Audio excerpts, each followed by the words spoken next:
afternoon again to you here at the City South campus at BCU Students' Union, where we're having the final of today's election pitches, which is from the LGBT plus officer, and we have Kirsten Richard Nugent here to pitch his manifesto for ourselves. Kirsten's got 60 seconds to do so, so if you'd like to take it away now, please, Kirsten. Hi, yeah, so I'm Kirsten Richard. I'm running for the LGBT officer because I believe the rights of all LGBT students should be represented in the university, as well as on a national level when it comes to NUS conferences for LGBT and trans. While these are LGBTQ plus society in the university alongside the LGBT staff network, these are still a large demographic of LGBT students that aren't represented, who don't get involved with the society or interact with the staff network. So I believe that by running for the SU officer, it's given those students who don't want to engage with the society for various reasons a platform to have their views heard and somewhere to go to.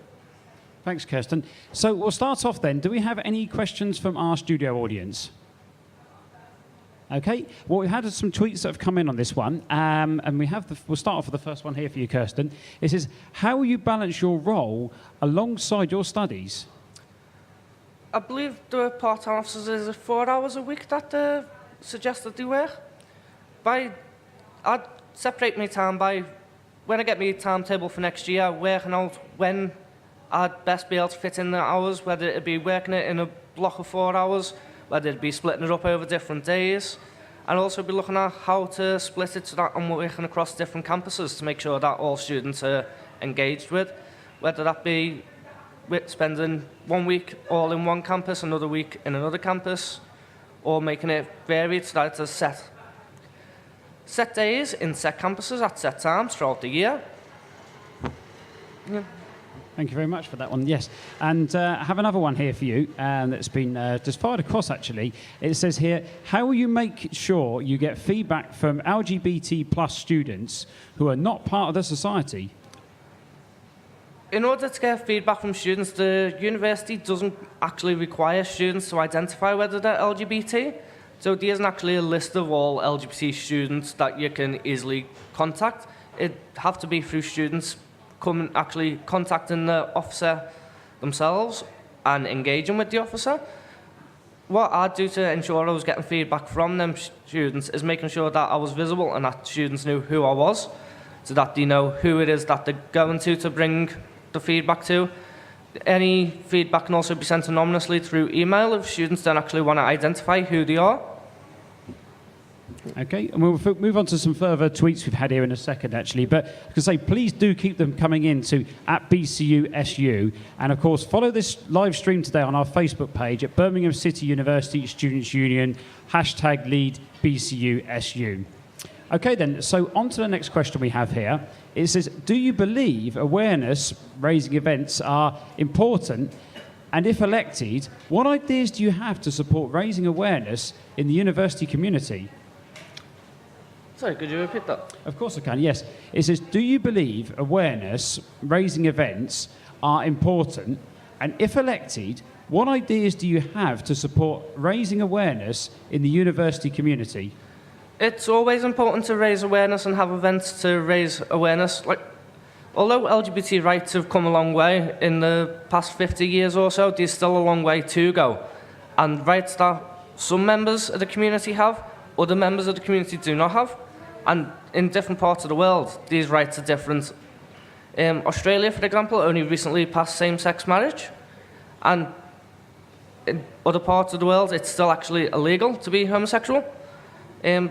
Ideas that I have is for the different days throughout the year. So there's National Coming Out Day, there's Bi Visibility Day, Trans Day of Remembrance, and so on. So run small campaigns throughout the university on each of these different days, where there's stalls throughout the university and information put on social media to make people aware of them. So it'll all be done sort of by mainly social media, or sort of like, will people be out and about on those, like you say, National Coming Out Day, etc., to go out there and actually, I suppose, make it like a sort of a flagship event for people to be part of. And Yeah, pretty much. So it'd be people on the stalls giving out like information and raising awareness, and then that'd be backed up by further information put on social media, and for those who can't actually make it into the campuses to also get the information and interact. Brilliant. Okay, any other questions we have from the studio audience at the moment? The gentleman at the front row, please.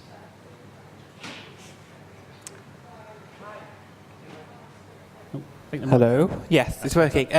Hi. So, based on like previous work that the LGBT office has done in like the society, how do you think you'd carry on that good work within the union and raise awareness about being LGBT? By interacting with students who don't identify as LGBT themselves, to talk to these students, because a lot of them just don't know what certain parts of LGBT actually stand for. And they actually, when you speak to them, they're actually really interested in it. So raising awareness of what LGBT actually is and who LGBT people are to students would be one of the main things that I'd want to do.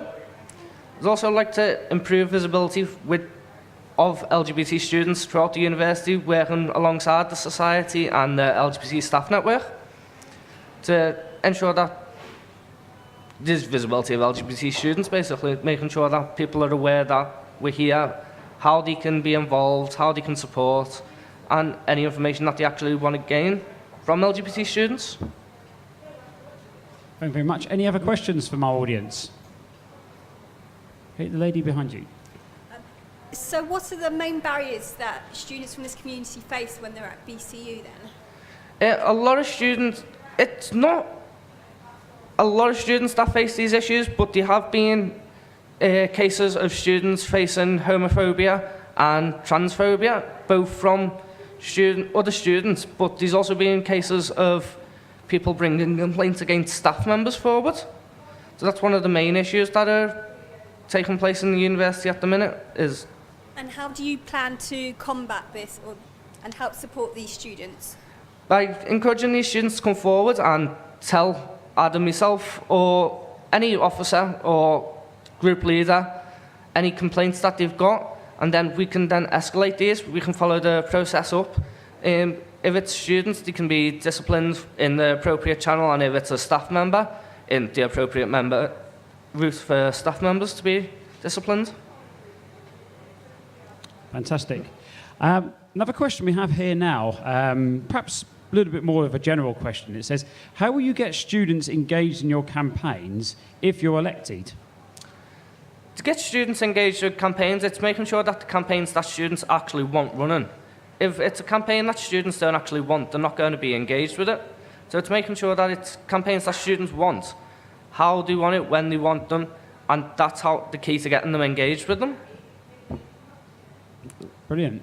The other thing we've had that's coming now as well, again, fairly sort of general question if you like, but it says, how did you come up with the ideas for your manifesto? Basically, how did you come up with the ideas of your manifesto? Well, the ideas on my manifesto are mostly to represent the needs of students in terms of getting feedback from students, how I can support students. So they're just general ideas, that things that I'd want myself as a student.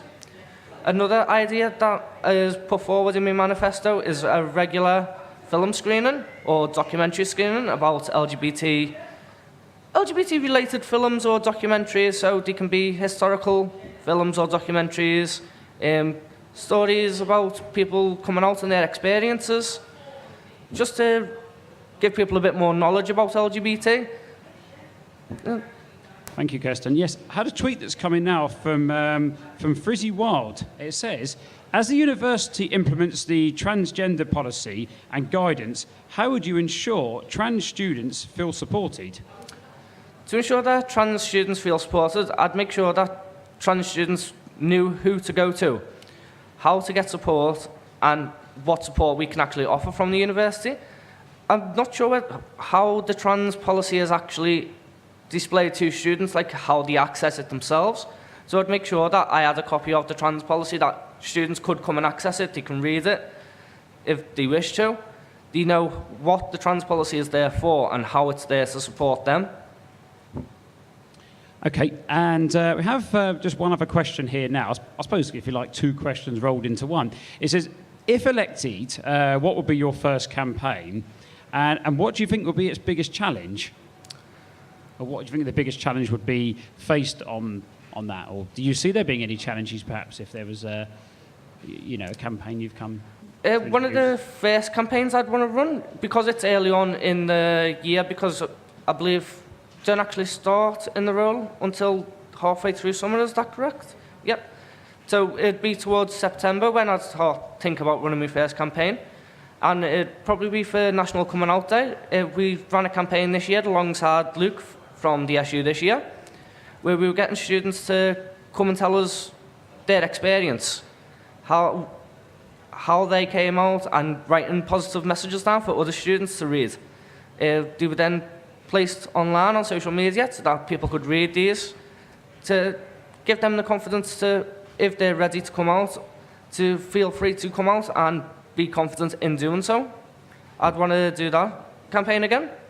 One of the biggest hurdles that we faced was students don't like to come up and talk to people. Don't know. Yeah, there was a big issue with actually getting students to talk to us.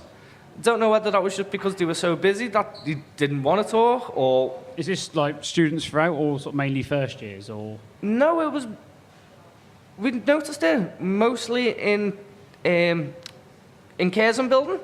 I don't know about year-wise, but a lot of students had just walked past and they wouldn't actually want to come and talk to us.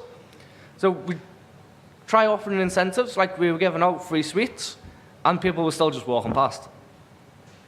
So that obviously is something which, is I suppose maybe a hurdle, as you say, or something just for people to feel, that there's no reason why they wouldn't be able to come and speak about things. Yeah. And certainly, with what you've got planned there to introduce as your next campaign or your first campaign, then there's every reason why that can all change, I would say. Yeah.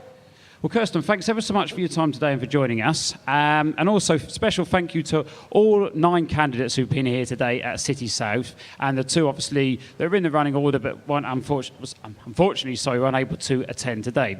You can check out all their manifestos, more information about them on BCUSU.com, with all the 11 people who are running for these respective campaigns, which we've had here today at the election day. Okay, you can, of course, vote for Ron, which is the reopened nomination. If there's anything you've heard or seen today which you weren't particularly happy about and you'd like things to kind of start over again. Remember, voting starts on Friday the 2nd of March from 10 a.m. until 4 p.m. at the Margaret Street Jewellery School, City North and Birmingham Conservatoire campuses. And then from midnight, as from Saturday the 3rd of March, it's online and open to everyone to start voting. So a special thank you again here for Kirsten and all 9 people who have been here today.